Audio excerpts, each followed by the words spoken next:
अस्सलाम वालेकुम। क्या आप इस्लामिक साइकोलॉजी को अपनी साइकोथेरेपी की प्रैक्टिस में इस्तेमाल करना चाहते हैं? क्या आप इस्लामिक साइकोलॉजी के बारे में मज़ीद जानना चाहते हैं, और या आप चाहते हैं कि इस्लामिक साइकोलॉजी को अपनी वेस्टर्न थेरेपी के साथ साथ अपनी थेरेप्यूटिक प्रैक्टिस में इस्तेमाल करें? अगर इसका जवाब हाँ में है तो मेरे ये वीडियोस इसी मकसद के लिए बनाए गए हैं। लेकिन इससे पहले बहुत ज़रूरी है कि आपको इस्लामिक साइकोलॉजी की कुछ थियोरेटिकल बैकग्राउंड हो। तो इसलिए मेरे ये पहले जो 2-3 वीडियोस होंगे इस लेक्चर सीरीज़ में, उसमें हम बात करेंगे उस थियोरेटिकल बैकग्राउंड की जिसके ज़रिए आप इस्लामिक साइकोलॉजी को और फिर इस्लामिक साइकोथेरेपी को मास्टर कर सकेंगे।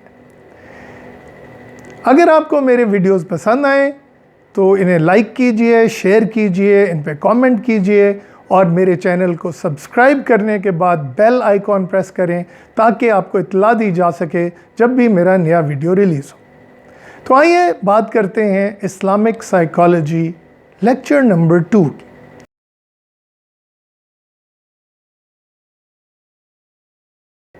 अगर आपने लेक्चर नंबर 1 नहीं देखा तो यहाँ अभी आई का साइन आपको नज़र आ रहा होगा, और इस आई के साइन के साथ इस लेक्चर नंबर 1 का लिंक आपको मिलेगा। तो आप उस पर प्रेस करके इस्लामिक साइकोलॉजी या मुस्लिम साइकोलॉजी लेक्चर नंबर 1 देख सकते हैं। तो व्यूअर्स, आज हम बात करने जा रहे हैं 4 अनासिर की जिससे ये कायनात बनी है और 4 अनासिर की जिससे इंसान बना है। पिछले वीडियो में हमने ये बात की थी कि कायनात भी उन्हीं मटेरियल्स की बनी है, उसी पैटर्न पे बनी है जिस पे इंसान बना है, जिन 4 अनासिर से इंसान बना है। तो अल्लाह ताला ने मिट्टी और पानी से एक मुजस्समा बनाया, एक जिस्म तख्लीक किया जो कि इंसानी जिस्म है, और जिसके बारे में कुरान मजीद में बारहा है कि हमने मिट्टी से इंसान को पैदा किया। और फिर यह भी बताया गया कि हमने उसमें रूह फूंकी। तो अल्लाह ताला ने जब इंसान में रूह फूंकी तो इंसान जो है एक ऐसी मखलूक बन गया जिसको फ़रिश्तों को भी सजदा करना पड़ा। अल्लाह ताला ने फ़रिश्तों से कहा कि इसको सजदा करो। अब इब्लीस जो है, इब्लीस ने इनकार किया, और मेरे ख़्याल में अक्सर लोगों को इस चीज़ की गहराई का इल्म नहीं है कि इब्लीस के इनकार की असल वजह क्या थी। कुरान मजीद में बहुत वाज़ेह तौर पे बताया गया है कि इब्लीस ने तकब्बुर किया और इसलिए सजदा करने से इनकार किया। लेकिन ज़रा ये इस बात पे सोचिए कि इब्लीस के तकब्बुर की क्या वजह थी। इब्लीस आग का बना हुआ था, और आग जो है वो मिट्टी और पानी से ज़्यादा सुपीरियर सब्सटेंस है। आग मिट्टी और पानी के निस्बत बहुत सुपीरियर एलिमेंट है। आग में पैशन है, आग में हरारत है, आग में रोशनी है, आग में डायनामिज़म है, हरकत है। आग नीचे से ऊपर की तरफ भड़कती है, आसमान की तरफ जाती है। तो आग में वो सारी खसूसियात हैं जो मिट्टी और पानी में नहीं हैं। तो इब्लीस के तकब्बुर की असल वजह ये थी कि उसने कहा कि ये कीचड़, मिट्टी और पानी का ये मुजस्समा, ये कीचड़ की बनी हुई चीज़, और मैं आग का बना हुआ इसे सजदा करूं। अब ज़रा इस बात पे गौर कीजिएगा कि इब्लीस का दर्जा फ़रिश्तों से ऊपर था। यानी हज़रत जिब्राईल अलैहिस्सलाम जो फ़रिश्तों के सरदार हैं, फ़रिश्तों में सबसे ऊपर हैं, उनसे भी ऊंचा दर्जा इब्लीस का था, क्योंकि वो अल्लाह ताला के इश्क में, अल्लाह ताला की मोहब्बत में, अल्लाह ताला की इबादत में सबसे बढ़ के था। तो ये वो कौन सी ऐसी चीज़ थी जो इसे फ़रिश्तों से भी अफजल कर रही थी? और ये वो आग थी जिससे वो बना था। ये वो आग उसमें भड़क रही थी जो कि इश्क की आग थी, जो कि मोहब्बत की आग थी, जो कि एक पैशन की आग थी। लेकिन इसी आग की वजह से इब्लीस गुरूर का निशाना बना और गुमराह हो गया। तो अब जब इंसान में रूह फूंकी गई तो एक तरफ मिट्टी और पानी के उस पुतले में जान आई, लेकिन दूसरी तरफ अल्लाह ताला के प्लान के मुताबिक उस रूह के मिट्टी और पानी के बने हुए उस जिस्म के टकराने से एक चिंगारी निकली, और ये चिंगारी जो है ये हमारा नफ्स है। नफ्स जो है उसको समझने के लिए आपको चाहिए कि जिस तरह हम इंग्लिश में लफ्ज़ इस्तेमाल करते हैं माइंड, या उर्दू में लफ्ज़ इस्तेमाल करते हैं जहन, तो अरबी में नफ्स का जो बुनियादी मतलब था ये वही चीज़ थी जिसको हम आजकल माइंड कहते हैं। इसका सबूत मैं आपको मॉडर्न साइकोलॉजी से दूंगा कि जब फ्रॉइड ने जर्मन में अपनी नफ्सियात लिखनी शुरू की, अपनी साइकोलॉजी की ऑब्जर्वेशंस लिखनी शुरू की, तो उसने लफ्ज़ माइंड या मेंटर, जर्मन में मेंटर का लफ्ज़ इस्तेमाल नहीं किया, उसने सेलर का लफ्ज़ इस्तेमाल किया। और सेलर का मतलब जर्मन से अगर अंग्रेज़ी में किया जाए तो वो सोल होता है, और सोल का जो अरबी या उर्दू में तर्जुमा है वो नफ्स होता है। तो इसीलिए हम साइकोलॉजी को भी नफ्सियात कहते हैं।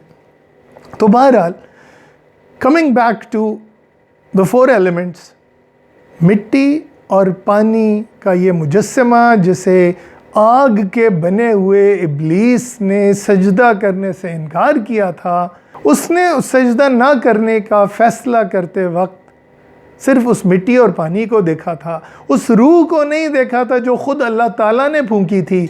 और ये उस रूह के फूंकने की वजह है कि इंसान सजदे के काबिल हो गया, कि फ़रिश्ते जो हैं वो भी इंसान के आगे झुकने पे मजबूर हो गए, क्योंकि रूह अल्लाह ताला की फूंकी हुई थी। अब सवाल है कि रूह जो है, जो इंसान में रूह है, वो किस एलिमेंट की है?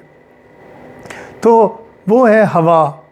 अरबी में लफ्ज़ रूह जो है और लफ्ज़ रीह जो है, जिसका मतलब हवा है, रूह का मतलब स्पिरिट है, रीह का मतलब एयर है, तो ये दोनों लफ्ज़ आपस में कनेक्टेड हैं, एटिमोलॉजिकली कनेक्टेड हैं। इसी तरह इब्लीस जो है वो आग का बना हुआ है, या जिसका अरबी में लफ्ज़ नार है, और नार और नूर जिसका मतलब रोशनी आपस में कनेक्टेड हैं। जैसे जब आप आग जलाते हैं तो रोशनी निकलती। तो ये चीज़ समझनी ज़रूरी है कि आग और हवा दोनों सुपीरियर एलिमेंट्स हैं, और मिट्टी और पानी इन्फीरियर एलिमेंट्स हैं। This is a very important thing to understand and grasp. अच्छा, लेकिन हवा जो है ये कोई मामूली हवा नहीं थी। जैसे मैंने कहा कि अल्लाह ताला ने जब अपनी रूह फूंकी है, तो इसके साथ साथ एक और चीज़ भी है एयर में जो समझनी बहुत ज़रूरी है। आग नज़र आती है, मिट्टी नज़र आती है, पानी नज़र आता है, हवा नज़र नहीं आती।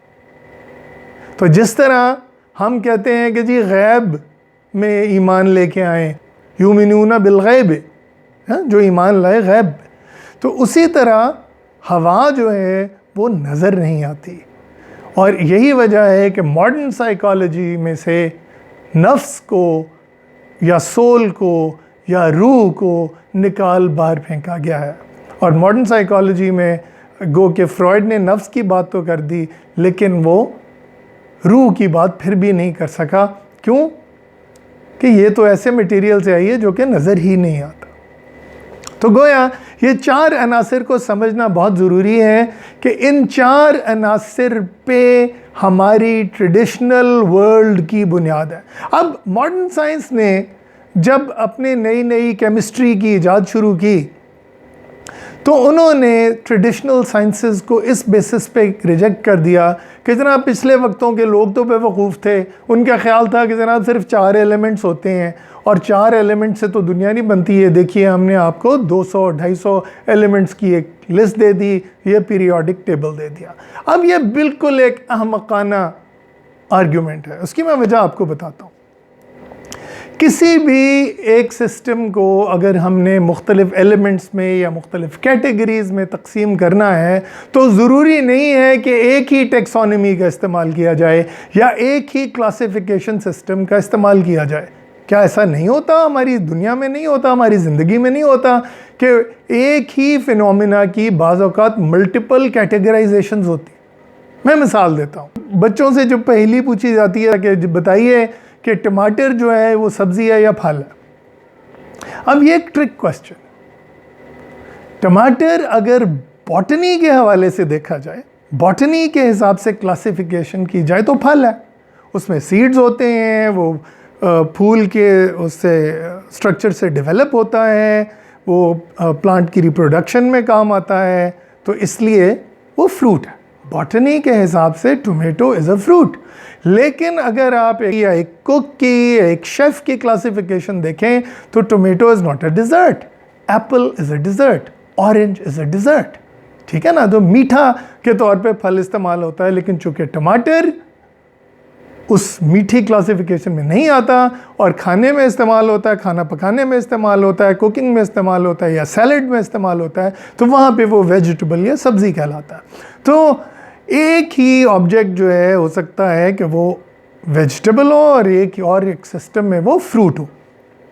इसी तरह अगर हम इस वर्ल्ड को chlorine, fluorine, silicon, nitrogen, oxygen, इन सारी चीज़ों में तकसीम कर सकते हैं, तो उसी तरह हम इन 4 मेजर सिंबॉलिक एलिमेंट्स की बात भी कर सकते हैं, जिससे ये कायनात वजूद में आई है और जिससे इंसान वजूद में आया।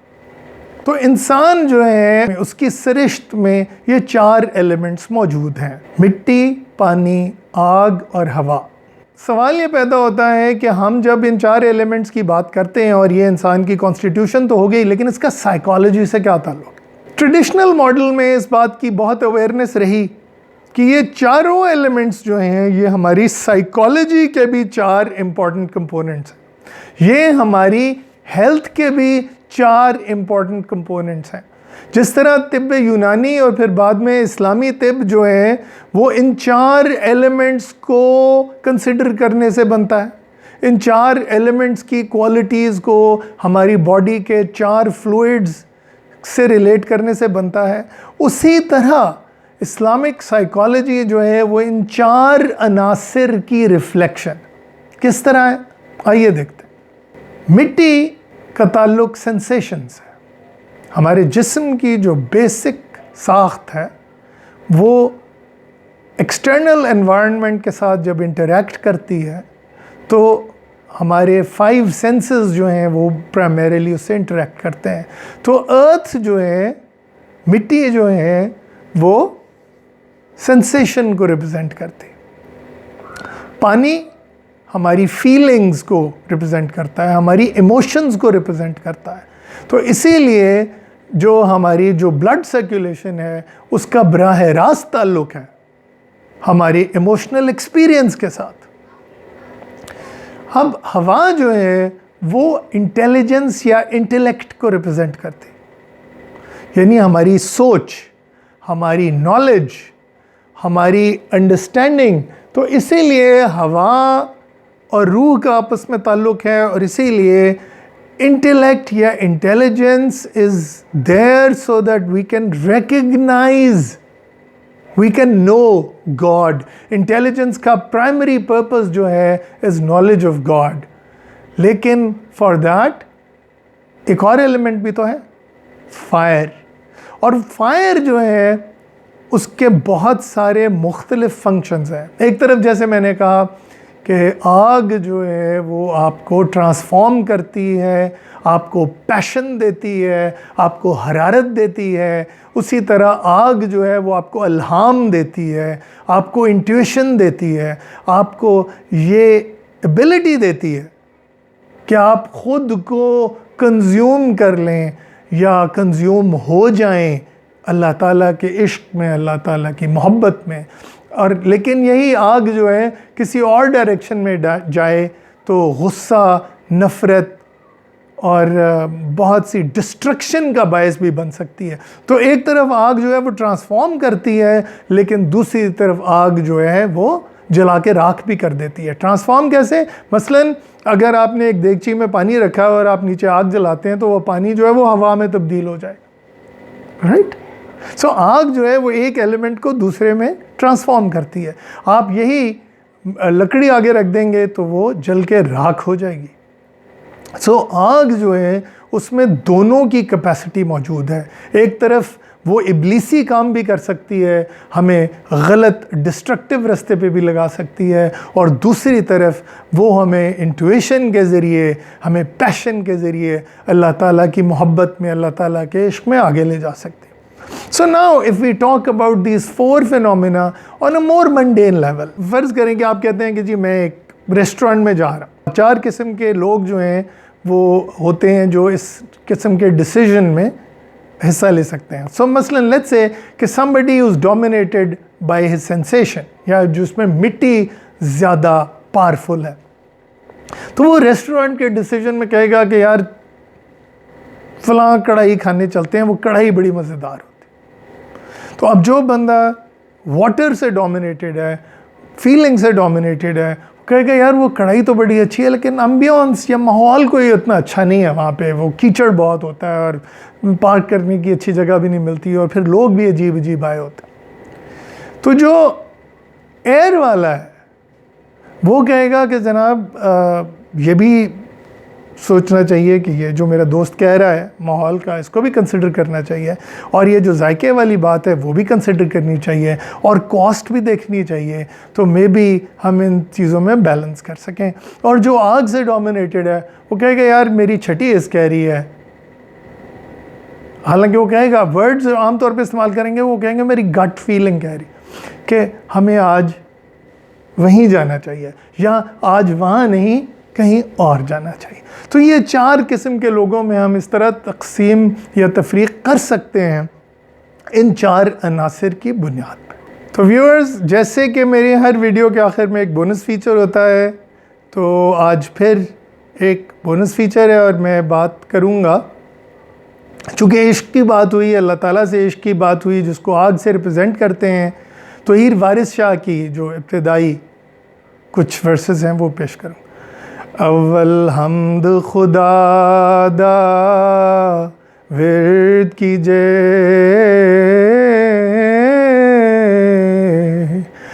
इश्क कीता सु जगदा मूल मियां,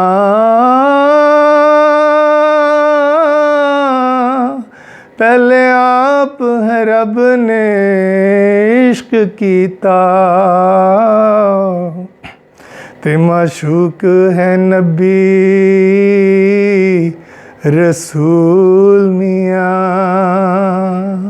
तो अगर आपने ये 4 अनासर का कॉन्सेप्ट समझ लिया है और नफ्स, रूह और जिस्म के दरमियान तफरीक को समझ लिया है, तो आप इस बात के लिए तैयार हैं कि हम अगले लेक्चर्स में इस्लामिक साइकोथेरेपी की और डिसऑर्डर्स ऑफ द सोल की बात करें, और किस तरह से हम जो मॉडर्न साइकोलॉजिकल अप्रोचेज़ हैं या मॉडर्न थेरेप्यूटिक अप्रोचेज़ हैं उनमें इस्लामिक साइकोलॉजी को इंटीग्रेट कर सकते हैं। तो please stay tuned for my next videos, subscribe, like, share and comment. Thank you very much. खुदा हाफ़िज़।